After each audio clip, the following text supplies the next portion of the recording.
Fala, Paulinho maravilhoso do canal do Monitor, tudo bem? Tranquilo, na paz? Rapaziada, é o seguinte, na tela de hoje nós iremos estudar sobre os clássicos da Sociologia. É um assunto muito gostoso, bem legal. E é o seguinte, essa aula pega já seu caderninho, sua caneta, para ir anotando que a gente vai estar trabalhando sobre muitas coisas, muitos elementos, muitos conceitos. Então, bora surfar essa onda? Rapaziada, é o seguinte, se eles são clássicos, eles têm algum valor, né? Tem algum significado. Existem vários conceitos, vários significados para a palavra, para a terminologia clássica. Mas eu gosto mais do conceito que diz o seguinte: clássico é tudo aquilo que vem antes e que serve como base para outras produções, outros filmes, outras músicas, outros livros. Por quê? Presta atenção aqui nessa analogia. Música clássica. Por que o nome é música clássica? Porque ela serviu como base para os outros estilos que a gente vai ver. Então, o que veio primeiro? Veio a música clássica. A gente vai ter diferentes tipos de música clássica, etc. Mas, a partir daqui é que hoje, por exemplo, a gente tem o pop, o rock, o blues, o jazz, isso mesmo. Tranquilo? Logicamente que esse quesito de clássico depende muito do ponto de vista de quem está intitulando. Tranquilo? Mas hoje os clássicos que nós iremos estudar são os clássicos da Sociologia. Aqui no nosso quadro a gente só tem 2 por enquanto. Logo em breve nós teremos 3 no próximo take, tá? Então assiste até o final que a gente vai estar trabalhando com o nosso terceiro clássico da Sociologia. O primeiro que nós iremos estudar é Émile Durkheim. Émile Durkheim ele é um cara assim, muito importante para a Sociologia. Por quê? Porque ele começou a ter umas sacadas diferentes e assim, maravilhosas para a compreensão da sociedade. A Sociologia de Durkheim é conhecida como funcionalismo, ou sociologia funcional.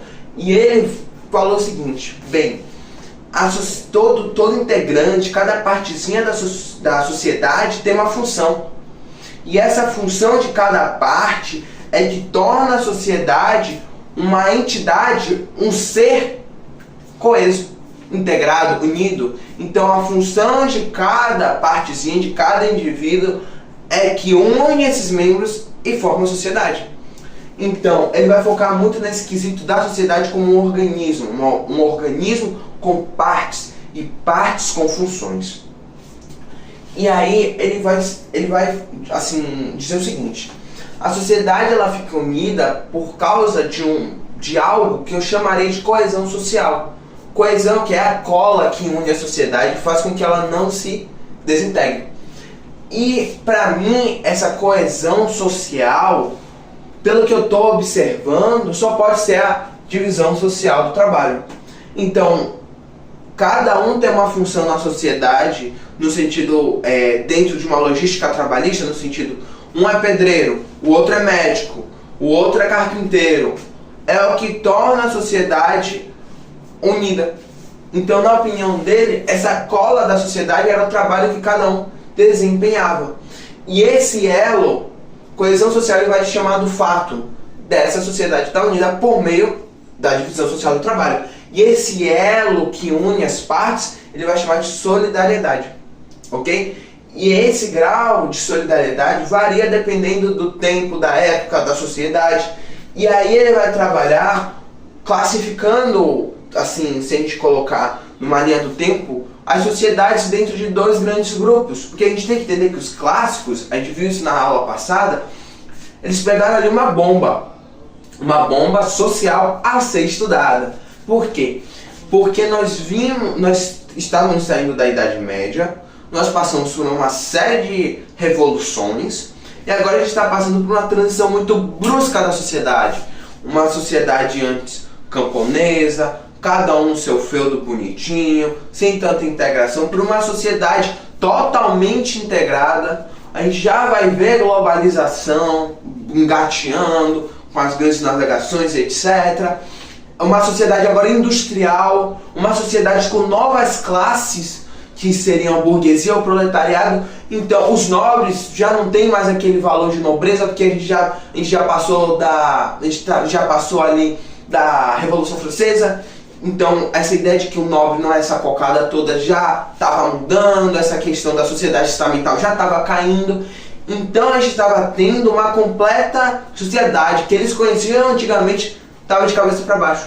E eles vão começar a estudar algumas coisas, e por isso os clássicos são tão importantes. Então ele vai chamar o seguinte: as sociedades pré-industriais, ou seja, antes da indústria, do surgimento da indústria, são sociedades mecânicas. E aí ele faz a analogia, olha que bacana, a sociedade como, por exemplo, uma máquina, um relógio e etc. Segura aí nessa ideia do relógio. Agora, as sociedades pós-industriais, ou seja, depois do surgimento da indústria, são sociedades orgânicas. Pega a visão, um organismo, nosso corpo. Fixou a ideia? Bora voltar então. Sociedade mecânica. A sociedade mecânica é como um relógio. Cada um tem sua parte, cada um tem sua função, etc.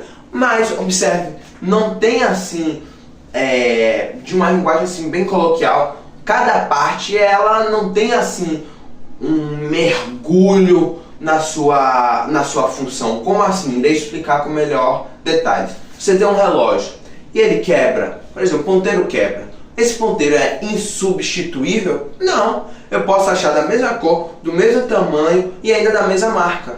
Então eu consigo trocar os componentes com mais suavidade. É o que acontecia na sociedade mecânica. Não havia uma especialização na divisão social do trabalho. Então, por exemplo, eu plantava batata, você plantava milho. Vamos supor que eu morro e etc. Ou, sei lá, desista de trabalhar com batata. Uma outra pessoa, um outro agricultor que planta tomate, por exemplo, pode tranquilamente começar a plantar batata, que era o que eu desempenhava antigamente. Agora, bora pegar o exemplo do organismo, que já é a sociedade pós-industrial, uma sociedade orgânica, um funcionalismo orgânico, que é diferente do funcionalismo mecânico. Pega a visão. Quem já assistiu a série médica ou que já acompanhou procedimentos médicos, etc., ou familiar, etc., sabe como é complicado transplante, não é? Achar um doador que seja compatível, etc. Observe que tem tantas pessoas ao redor do mundo, mas a compatibilidade é algo muito difícil. Da mesma forma, é a sociedade orgânica. A sociedade orgânica, cada parte possui uma função extremamente especializada. Isso a gente pode ver, por exemplo, na indústria. Taylorismo, Fordismo, etc. Cada componente da indústria, cada membro da indústria era altamente especializado. Na sociedade Durkheim também acreditava nessa visão. Que, por exemplo, eu não posso trocar, bora passar pro exemplo do mecânico. Eu posso pegar um agricultor de tomate e agora botar para ele começar a plantar batata? Posso, na primeira safra talvez não der nada, mas na segunda o tranco anda. Mas eu posso pegar um cirurgião, vou botar logo um cirurgião cardiotorácico para fazer uma cirurgia relacionada ao cérebro, botar numa cirurgia relacionada a neuro, colocá-lo na função de um neurocirurgião? Não posso. Alguém vai morrer certamente. Igual como eu não posso pegar um neurocirurgião e colocar para ele fazer um procedimento cardiotorácico. Então, essa é a questão da sociedade orgânica. Se alguma partezinha tem um tranco e não tem mais, dá BO. E o BO é feio. Então, o orgânico ele é muito mais fácil de, se algo entrar em desequilíbrio, o barco afundar. Então, é uma sociedade muito mais delicada e muito mais bela para se estudar. É isso na ótica social. Porque a gente vai conseguir ver assim fenômenos sociais que a gente não conseguiria enxergar na mecânica, que é muito aquele quadradinho. O detalhe é que ele observou que várias sociedades que assim fizeram esse salto de mecânico para orgânico, de pré-industrial para pós-industrial muito rapidamente, de forma extremamente acelerada, e não deu para ver uma adaptação social, ocorreu a anomia, que é literalmente a desintegração, é o caos da sociedade. É a sociedade, é o organismo ali entrar em doença, ficar doente, ficar ali com uma infecção, ficar assim, inoperante. Em outras palavras, mais coloquial, ficar capenga. Então, a gente vai começar a ter caos, a queda das instituições sociais, e isso é muito evidente na passagem de civilizações, na passagem brusca de civilizações. a anomia social. Então, tudo isso que a gente estudou dá pra assim, trabalhar bacana em qualquer redação. Não, qualquer redação é exagero. Mas diversos temas aí, Enem, etc., a gente consegue adaptar muito bem esse tema, por exemplo, de uma sociedade, da nossa sociedade atual está doente, está numa anomia, e aí eu posso traçar os exemplos, casos de depressão, suicídio, aumento da criminalidade, queda das instituições sociais. Então a gente viu na aula passada sobre as instituições. Então a família já perde seu valor, a igreja já não tem mais seu papel ali social tão evidente, o Estado perde o controle das amarras, foram as 3 instituições que a gente trabalhou na aula passada. Então tudo isso é muito bacana, é extremamente legal. Então ele acredita que a sociologia ela tem que estudar o fato social. Mas, ora bolas, o que é um fato social? Durkheim irá dizer o seguinte: o fato social precisa ter 3 características para se constituir como tal. Precisa haver o elemento da coerção, que a gente já trabalhou um pouquinho, da generalidade e da exterioridade, ok? Coerção tem controle sobre a sociedade. Não é que ele controla e vai ser só do jeito dele. Calma lá.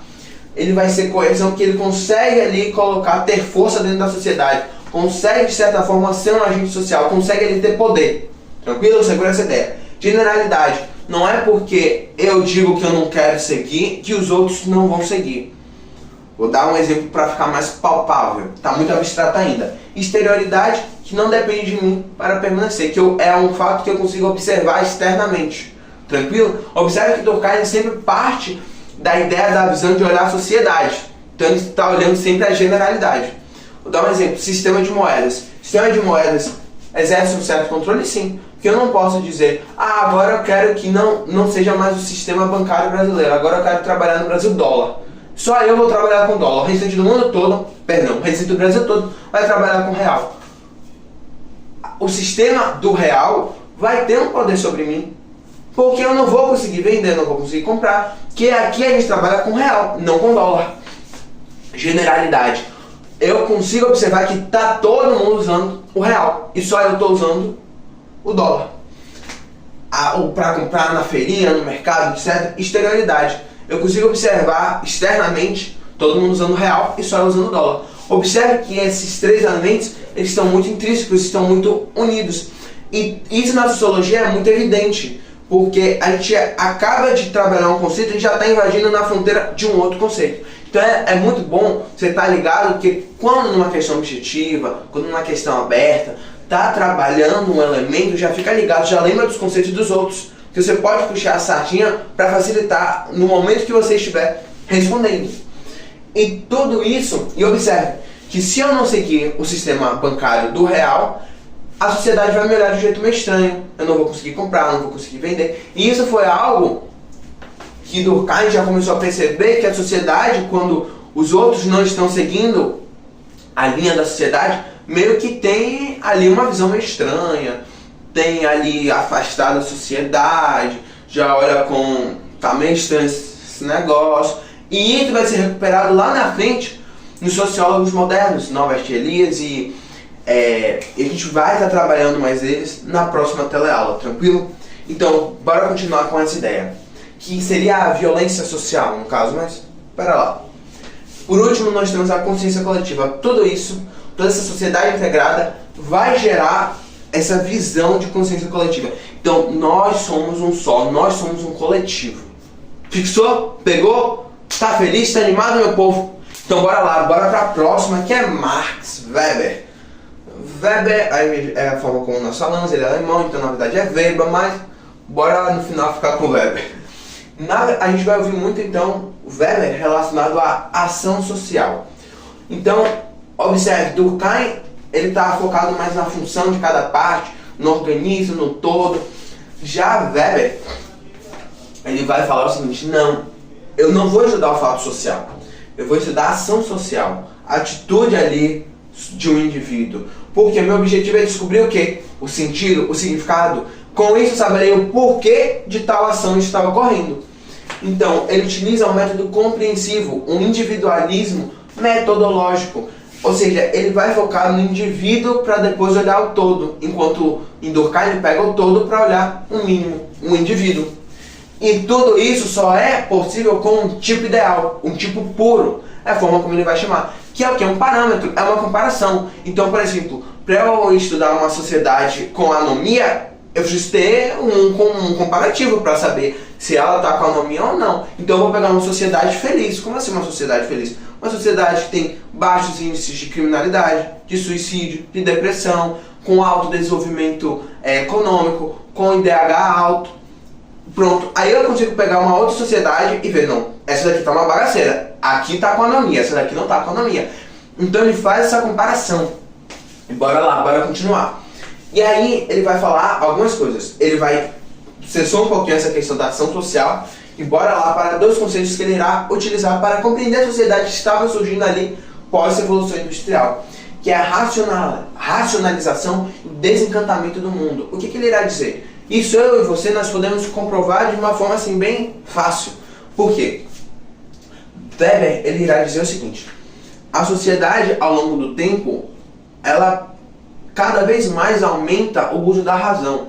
Então ela começa a querer tentar entender tudo. Você a gente vai ver o ápice dessa virada de chave no Renascimento, no racionalismo renascentista. Então entender o porquê, usar a razão, a lógica e o desencantamento do mundo. Por exemplo, hoje nós usamos compreensão da ciência, a meteorologia para compreender os fenômenos atmosféricos. Mas antigamente nós tínhamos um encanto do mundo com Zeus, divindades, Poseidon, mitos, folclore para explicar esses fenômenos. Então acontece o desencantamento. Sabe aqueles contos? A princesa encantada, a ilha encantada, aquele negócio mágico, místico. Essa visão do mundo de tentar compreender os fenômenos que estavam ocorrendo, cada vez mais ao longo do tempo vão se perdendo, porque vai entrando cada vez mais a razão. E aí, o que acontece? Weber ele vai trabalhar com vários nichos de assuntos, beleza? E aí, nessa questão de sentido e significado, ele irá dizer que as ações, as atitudes que eu, você, fazemos, assim, tomamos dentro da sociedade, tem alguns significados, tem um mindset, tem alguns tipos de mindset por trás. Quais são esses tipos de mindset? Estou usando já uma terminologia mais atual para vocês pegarem a visão mais rápido. Afetiva. Então a pessoa vai pelas emoções e toma uma atitude. Então, por exemplo, uma pessoa não está numa situação confortável, ele começa a chorar ou começa a aumentar o tom de voz, ela está tomando aquela atitude, aquela ação social, numa briga, numa discussão, voltada pelas emoções dela. Então, uma ação social afetiva. Tradicional, com base nos costumes, etc. Então, eu encontro alguém, dou a mão para ela apertar, para cumprimentar, eu estou seguindo meus costumes. Tranquilo? Então, é uma ação social tradicional. Agora, pode ser uma ação social racional, com base nos valores, então, na minha ética. Então, por exemplo, eu vejo ali uma moeda no chão. Eu deixo lá, porque eu sei que alguém vai voltar para pegar. Porque deve se lembrar, etc, que deve ter caído por ali. E se eu pegar, vai ser roubo. Eu tomei aquela atitude de não pegar aquela moeda, aquela carteira, etc, seguindo minha vertente racional, porque eu estou raciocinando para tomar aquela atitude, mas com base na minha ética, nos meus valores. Nós temos a racional com base nos fins. Por exemplo, agora, nesse mesmo exemplo da carteira, eu pego a carteira, olho a identidade, descubro quem é, descubro qual é o número, ligo, etc, converso, entrego, mas tudo isso com a finalidade, por exemplo, de receber o quê? Uma garantia, alguma coisa, algum pagamentozinho por eu ter conseguido achar a identidade da pessoa, o dinheiro, etc. Então eu raciocinei tudo isso, mas foi com um fim, que foi obter mais dinheiro. Então a gente trabalhou com vários exemplos bem diferentes para vocês entenderem os tipos de ação social. E aí ele irá trabalhar com a ética protestante e o capitalismo. Por quê? Porque ele irá dizer o seguinte, que a ética protestante, isso se a gente for estudar a questão do surgimento das 13 colônias nos Estados Unidos, a questão envolvida, por exemplo, perseguição religiosa na Inglaterra, a gente vai entender que o protestantismo, as características do protestantismo, elas irão favorecer o surgimento e a consolidação do capitalismo. Tanto que os Estados Unidos hoje, que primordialmente era baseado no protestantismo, toda a sociedade ali, a grande maioria era protestante, é o berço, é o foco, é o trono, é a centralidade do capitalismo que nós vemos hoje, do mundo capitalista que nós vivemos hoje. Por quê? Porque o protestantismo acredita que se você possui bênçãos materiais, se você consegue ganhar dinheiro, consegue se enriquecer, etc., você será salvo, Deus está com você. Então, o protestantismo impulsionou, acelerou o desenvolvimento do capitalismo que nós conhecemos hoje. E por último, ele vai trabalhar com os tipos de dominação, os tipos de controle. O controle pode ser tradicional, exemplo, pai, mãe, tranquilo? Carismática, Júlio César, aqueles grandes líderes, etc. O problema da carismática é que normalmente morre por aquela dominação daquele grupo, daquele indivíduo, etc. Porque ele não consegue passar esse carisma para o sucessor. Então é muito difícil manter dominações carismáticas após a morte ali do primeiro elemento. E a racional legal, que por exemplo seria a questão dos juízes, do sistema judiciário. E o Estado moderno é algo muito diferente de toda a dominação que a gente já estudou. Por quê? Porque Weber ele irá dizer o seguinte, que essa dominação do Estado moderno está centrado dentro de um território que tem uma nação, e ele pode utilizar, por exemplo, da opressão, entre muitas aspas ali, da força armada, para conseguir ali controlar. Por quê? Por exemplo, se eu paro na rua com um carro, eu paro ele na rua, peço a você parar, pare aqui, eu quero ver seus documentos, etc. O que você vai fazer? Vai continuar andando com o seu carro. Agora, se tem uma blitz, se tem um policial ali, para ver se tem alguma coisa errada, etc., pede para parar, ali olha seus documentos, etc., ali é um tipo de dominação, mas no subconsciente da sociedade tem uma explicação, tranquilo? Então o Estado moderno também é um dos focos do estudo de Weber. Segura aí, que a gente já vai voltar daqui a pouco para trabalhar com Karl Marx. Vai ser o nosso último clássico que nós iremos estudar na tela de hoje. Então, espera um segundinho, a gente já volta, tá? E aí, meu povo, já estava sentindo minha falta? Bora continuar. O terceiro sociólogo que nós iremos estudar, ou seja, o terceiro aí dos clássicos, é Karl Marx. Ele é um pouquinho mais breve porque grande parte do que ele estudou, do que ele pensou, já estava baseado nos sociólogos que a gente estudou anteriormente, nas bases que eles aí estruturaram, e nos sociólogos que a gente assistiu na tela passada. Tranquilo? O pensamento de Karl Marx estava baseado na luta de classes, porque ele acreditava que o desenvolvimento da história foi baseado no conflito entre classes opostas. Então, por exemplo, nobreza e burguesia, a nova época que eles estavam vivendo ali no momento, proletariado com burguesia. Então, esse conflito gerava sempre algo novo. Então, a luta de classes, que era baseada na divisão do trabalho, no que cada um ia fazer, aí um pouquinho parecido quando cai, bem um pouquinho só, é que fazia esse movimento. E esse movimento da história eles chamavam de dialética.